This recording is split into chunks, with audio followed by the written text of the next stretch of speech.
अरे यार, या सिरीजमध्ये रिषभ पंतच्या मागे काय साडेसाती लागलेली आहे. इंजुरी, इंजुरी आणि इंजुरी.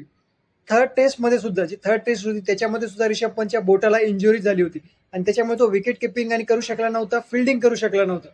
पण कसं बसं तो बॅटिंग करू शकला होता आणि त्या थर्ड टेस्टमध्ये झालेल्या इंजुरीमुळे तो चौथी टेस्ट, फोर्थ टेस्ट खेळू शकेल का नाही असं वाटत होतं. पण तो फिट झाला आणि चौथी टेस्टमध्ये आला पण. पण या फोर्थ टेस्टमध्ये त्याला अशी काही इंजुरी झालेली आहे की या फोर्थ टेस्टमधून आणि पूर्ण सिरीजमधूनच त्याची बाहेर होण्याचे चान्सेस आहेत.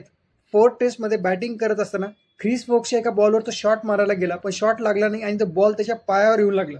आणि तो बॉल त्याला असा लागला की त्याच्या पायाला फ्रॅक्चर झालेला आहे, त्याला चालता सुद्धा येत नव्हतं, त्याला उचलून बाहेर घेऊन जावं लागलं. आणि आता जे रिपोर्ट्स येत आहेत त्या रिपोर्टनुसार 6 आठवडे म्हणजे 6 वीक्स त्याला डॉक्टरनी रेस्ट सांगितलेली आहे. ते फ्रॅक्चर नीट होण्यास 6 आठवड्याचा वेळ लागणार आहे. अजून टीम इंडियाने ऑफिशियल स्टेटमेंट दिलेलं नाही, पण रिषभ पंत या मॅच मधून आणि पूर्ण सिरीज मधूनच बहुतेक तरी आता बाहेर झालेला आहे.